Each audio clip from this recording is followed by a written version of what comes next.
me tell you something. Not every K-drama that went viral deserved the hype. Not every drama the internet called a masterpiece actually was one. Today, we're setting the record straight. 10 K-dramas from 2024 to 2026 that were completely overrated. And I'm not holding back. At least one drama on this list is your favorite. Subscribe now because you're going to want to fight me in the comments. Let's get into it.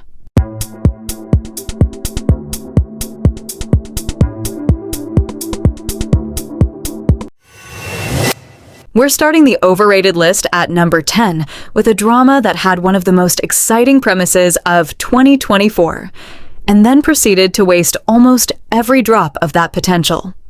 Frankly speaking, Park Hyung-sik plays a man who gets hit by an electric shock and loses his ability to lie. He can only speak the absolute truth, no matter how uncomfortable or socially devastating that truth might be. Tell me that doesn't sound like the setup for something brilliant. Tell me, because on paper, that premise has endless possibility. Comedy, emotional depth, social commentary, romance, all of it is right there, waiting to be used. And for the first 3 episodes? It worked, the jokes landed, the awkward, truth-telling moments were genuinely funny. People were posting clips everywhere, sending it to friends, calling it a hidden gem. The buzz was real, and it felt earned. Then, the drama seemed to forget what it was doing. The middle section of Frankly Speaking is where everything unraveled. The truth-telling mechanic, the entire reason the show existed, started being used inconsistently. Sometimes it created conflict, sometimes it conveniently disappeared when the plot needed it to. The supporting characters, who had been set up with their own interesting dynamics, got sidelined for a romance that was perfectly fine, but not particularly special. And here's the thing about Park Hyung-sik. The man is undeniably charming. His screen presence is effortless, and he committed fully to this role. But charm is a tool, not a substitute for a well-written second half. The female lead deserved better material too. Their chemistry was there, but the script kept putting them in situations that felt recycled from 100 other romance dramas. The finale tried to wrap everything up in a bow that felt completely unearned, given how much the middle section had drifted. People gave it generous scores because of how fun the start was, and how likable the leads were. But if you strip away the goodwill and look at Frankly Speaking as a complete story, it's a drama that promised something genuinely original and delivered something comfortably average. That's the definition of number 10 on the overrated list. 11 years. Park Shin-hye and Park Hyung-sik had not shared a screen together for 11 years since their Heirs days. The announcement of Dr. Slump sent the internet into a full reunion frenzy before a single frame of footage had been released. And that tsunami of anticipation and nostalgia is what inflated this drama's legacy, far beyond what it actually earned. Let me be clear about what Dr. Slump was supposed to be. 2 brilliant, high-achieving people, both at the top of their fields, both completely burnt out, both suffering from depression, collapsing at the same moment, and accidentally saving each other. That is a story worth telling. That is a story K-drama audiences genuinely needed in 2024. Mental health, burnout, the crushing pressure of perfectionism in Korean society.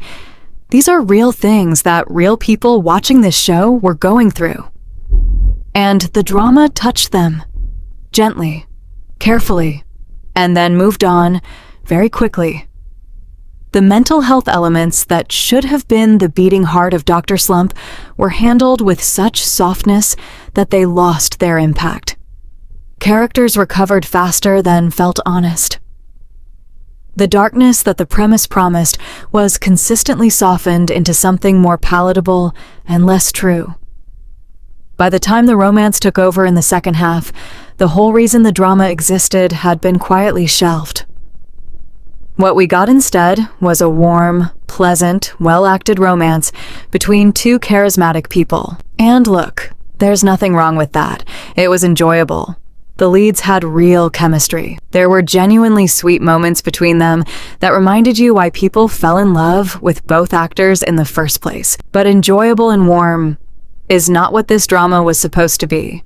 It was supposed to be brave. It was supposed to go somewhere uncomfortable and come back with something true. Instead, it played it safe at every turn and got rewarded for the casting announcement rather than the actual story it chose to tell. That's why it's at number 9. Gong Yoo in space. That sentence alone was enough to break the internet when the announcement dropped, and I understand it completely. Gong Yoo is one of those performers whose presence alone elevates any project he touches. He's proven that repeatedly throughout his career. When he shows up, you show up. That's just the deal. So when The Stars Gossip had the single greatest marketing asset available to any K-drama in 2025, and it still managed to fumble it. Here's the core problem with this drama, and it's a problem that became clearer with every passing episode. When The Stars Gossip did not know what kind of drama it wanted to be. In the first 2 episodes, it felt like a romantic comedy set against an unusual backdrop. By episode 4, it was trying to be a workplace thriller. By episode 7, there were emotional stakes that felt like they belonged in a completely different and much more serious show. And the comedy beats kept appearing at moments that completely destroyed whatever tension had been built. Tone consistency is not a small thing. It's not a minor complaint from picky viewers.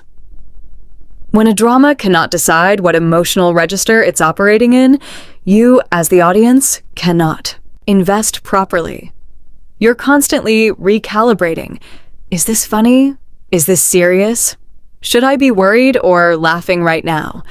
That exhaustion accumulates. Gong Yoo did everything he could. His performance was committed and nuanced, even when the material around him wasn't supporting him. The production design was genuinely stunning. The space setting was built with a level of detail and craft that deserved to be in a better written story. Every frame of this drama looked like a movie. Every other aspect of it felt like a first draft. The scores this drama received were scores for the idea of When the Stars Gossip, for Gong Yoo in a space romance, not for the drama that actually aired. Those are 2 very different things, and not enough people made that distinction. I know exactly what's happening right now. Half of you just sat up straighter. Some of you are already typing. Good. That means you care. That means this drama meant something to you. And I respect that, because the first half of Marry My Husband absolutely earned that emotional investment. Let me give the drama its flowers first. The setup was genuinely one of the most satisfying revenge fantasies K-drama has ever constructed. A woman who has been betrayed in the worst possible way, by her husband, by her best friend, by cancer, by life itself, gets a second chance.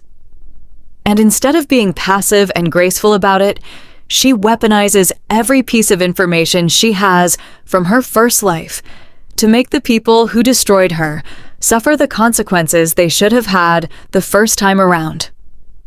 Episodes 1 through 4 of Marry My Husband are some of the most purely enjoyable television of 2024.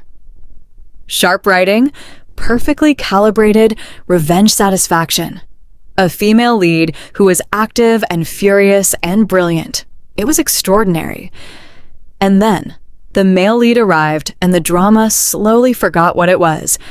This is not a criticism of the actor or the character individually. The issue is structural, as the romance became the central focus of the story. The revenge, the entire reason the audience showed up and invested, got demoted to a subplot. The female lead's fury, which had been her defining characteristic and the engine of the entire story, softened. The villains, who had been deliciously awful in the early episodes, became increasingly cartoonish in ways that reduced their threat. By the final episodes, Marry My Husband was a different drama than the one it started as. The second half made choices that prioritized romance comfort over the revenge satisfaction it had spent 4 episodes promising. And audiences, who were so in love with the first half, scored it as though that first half carried all the way through. It didn't. A drama is its complete story, and the complete story of Marry My Husband was uneven in ways its final score does not reflect. The marketing for My Demon was relentless. Song Kang and Kim Yoo-jung, 2 of the most visually compelling leads in the industry, in a supernatural romance with production values that looked cinematic in every single promotional clip.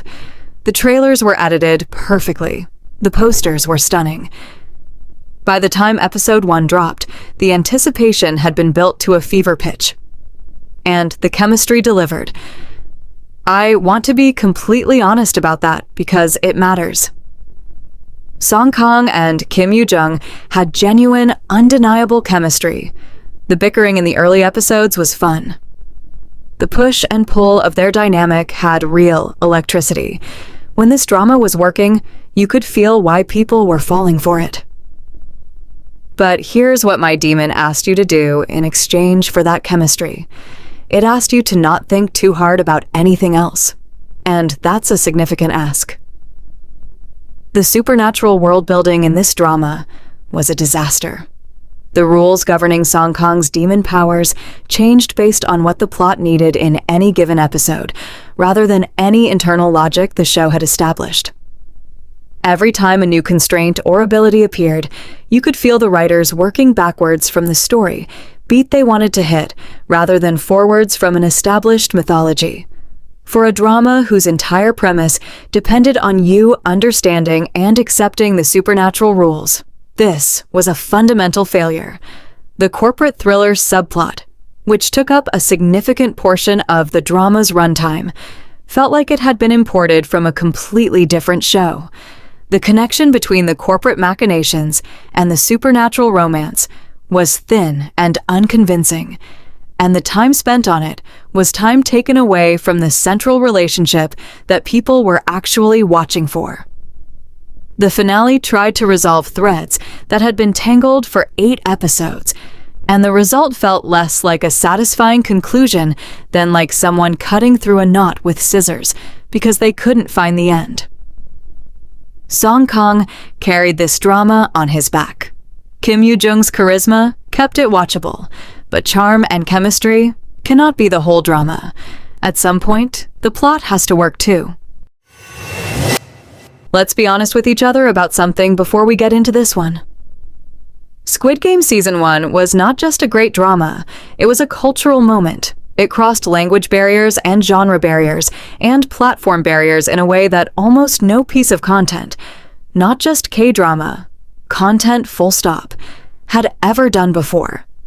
It changed conversations about Korean content globally. It changed what people thought streaming could do. Expecting any sequel to match that is not a reasonable expectation. It's an impossible one. I am not holding Season 2 responsible for not being Season 1. That would be unfair. What I am holding it responsible for is not being as good as it could have been on its own terms. The pacing of Season 2 was the first and most consistent problem. Season 1 was relentless. It moved with the urgency of something that knew exactly how much time it had and used every minute of it. Season 2 felt loose by comparison. Characters were introduced rapidly and eliminated before the audience had developed any real attachment to them. The emotional impact of the deaths, which in Season 1 had been devastating precisely because you knew and cared about each person, was significantly reduced because the new cast felt like faces rather than people. The social commentary, which in Season 1 had been surgical and devastating, a precise dissection of capitalism, debt, desperation, and complicity, felt broader and less specific in Season 2. The ideas were still present, but they were stated more than shown, explained more than felt. Season 1 trusted you to feel the horror of the system without telling you what to feel. Season 2 occasionally told you. As a setup for Season 3, it made sense. As a standalone viewing experience, it was a disappointment relative to what it was sold as. The reception it received was far more generous than a fair, uninfluenced assessment would produce. And that generosity came directly from the Season 1 goodwill that no sequel could have fully spent. Medical dramas are K-drama's most reliable formula. You know exactly what you're getting.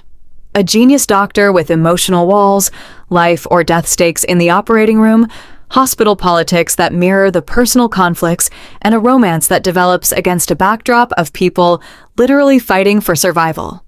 The formula works. It has always worked. And Doctor on the Edge executed it with real competence and polish. The problem is that it only executed the formula. Nothing more. The title promised something that the actual drama didn't deliver. Edge. Moral complexity. A doctor pushed to the limit of what medicine and ethics allow. A story that would ask genuinely difficult questions about what we owe each other, what we owe our patients, what lines can never be uncrossed, and what happens when someone uncrosses them anyway. That's what Edge means in the context of a medical thriller. That's the story the title was advertising. What we actually got was a very skilled, very principled, very attractive doctor who faced difficult situations and made the right call every single time.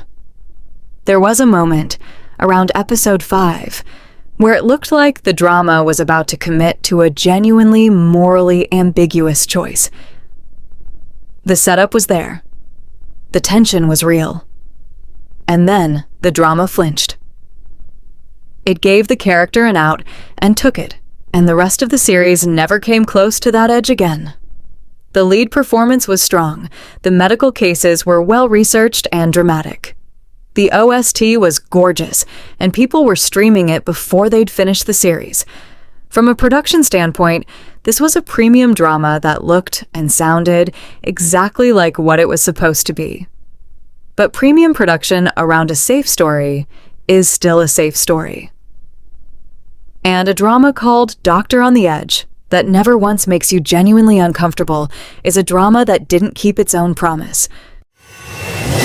Before you do anything else, I need you to understand that what I'm about to say comes from a place of respect for what this drama achieved in its best moments. Because Lovely Runner at its peak, episodes 5 through 10 specifically, was some of the most emotionally compelling K-drama television of 2024. The time travel mechanics were genuinely clever. Byeon Woo-seok gave a performance of such warmth and specificity that it's impossible not to love the character he created. The central emotional premise, a fan traveling back in time to save an idol she adores, had real heart, and the drama knew how to use it. And then the ending happened. The finale of Lovely Runner split the K-drama fandom more severely than almost any drama in recent memory. Not a small split, a deep, angry, unresolved fracture that is still being debated. People who felt the ending honored the story gave it 10s. People who felt betrayed gave it 1s. And when you average those extreme positions, you get an overall score that doesn't honestly represent either experience. It just lands in the middle of a war. Here's the thing about Lovely Runner's legacy that needs to be said clearly.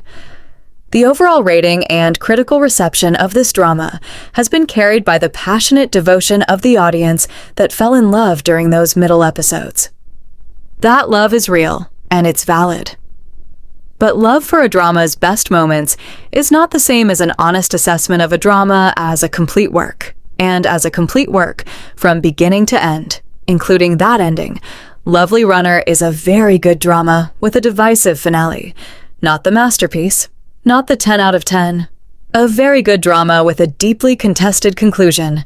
The score it carries does not reflect that honestly, and that's why it's at number 3. There is almost nothing more dangerous in K-drama than impossible expectations. And When Life Gives You Tangerines walked into 2026 carrying the heaviest set of impossible expectations any drama has carried in years. IU, Netflix, period setting. The comparisons to the Reply series were immediate and everywhere. People were calling it a masterpiece before episode 1 had dropped. The anticipation had reached a point where the drama was almost destined to disappoint someone. The only question was how many. And the truth is that the first half of When Life Gives You Tangerines was genuinely beautiful. IU in a period drama is exactly as magical as you'd hope. She brought the same quiet, devastating, emotional precision to this role that she brought to My Mister. That ability to communicate an entire internal world through stillness and small gestures. The early episodes were slow in the best possible way, lyrical and patient, allowing you to settle into this world and these characters with real intimacy. Then, the second half shifted. The quiet intimacy that had been the drama's greatest strength gave way to melodrama, the kind of heightened emotional storytelling that felt jarring against everything the first half had established. It was as though the drama lost confidence in its own quietness and decided to compete with more conventionally dramatic shows on their own terms. It shouldn't have. The gentleness was its power. The pacing in the final episodes collapsed in ways that left significant emotional threads, unresolved or rushed. The ending divided audiences. Not as sharply as Lovely Runner, but noticeably. And yet, the overall reception treated it as a complete triumph because IU's performance was so extraordinary that people scored the performance rather than the drama. IU's work here deserves every award it receives. The complete drama, as a story told from beginning to end, deserved more honesty in how it was assessed. You already knew. From the moment I said we were counting down the most overrated K-dramas of this era, some part of you knew this was coming. And now, we're here. Queen of Tears. The most watched, most discussed, most praised K-drama of 2024. Kim Soo-hyun and Kim Ji-won delivering performances that were genuinely, undeniably, award-worthily brilliant. A production that looked cinematic in every frame. A slow-burn romance in the early episodes that was so effective, it physically hurt to watch. The kind of love story that reminds you why K-drama romance is unmatched anywhere in the world. Episodes 1 through 12 of Queen of Tears were close to perfect. I mean that. The setup, the tension, the gradual rebuilding of a marriage from the wreckage. It was constructed with real precision and real emotional intelligence. The supporting cast was excellent. The pacing was controlled. Kim Ji-won in particular gave one of the finest performances of her career, and that is saying something considerable. And then episodes 13 and 14 happened. What followed in those final episodes was one of the most jarring tonal collapses in recent K-drama history. Villains, who had been written with at least surface-level logic, began behaving in ways that made no sense, even on their own terms. Plot developments appeared that directly contradicted character arcs that had been built carefully over 12 episodes. The resolution of the central conflict arrived through a sequence of events so contrived that it pulled you completely out of the emotional investment you had spent 12 hours building. The fan base, loyal, passionate, enormous, circled the wagons. The discourse around the ending was fierce, but the love for the first 12 episodes was fiercer. People scored it as a complete 10 because the first 12 episodes deserved a 10. And in doing so, they gave the drama a legacy that protects it from the honest assessment its complete story requires. Queen of Tears is not a bad drama. It is not even close to a bad drama. It is a nearly great drama with a finale that it did not earn. and the difference between nearly great and the masterpiece it has been crowned as. That gap is exactly why it sits at number 1 on this list. The most overrated K-drama of 2024 to 2026. I Said What I Said. And that's your 10 most overrated K-dramas of 2024 to 2026. I said what I said, and I'm not taking any of it back. Now, the comments are open. Come tell me which drama I got completely wrong. Come defend your favorite. Come fight me. I genuinely want to hear it, because this community is at its best when we're being honest with each other. But before you go, part 2 is dropping tomorrow. The most underrated K-dramas of 2024 to 2026. The ones that deserved everything and got nothing. And trust me, number 1 on that list is going to hit you differently than anything on this one did. Subscribe right now so you don't miss it. And if this video made you feel something, angry, validated, confused, share it with someone who needs to see it. I'll see you tomorrow for part 2.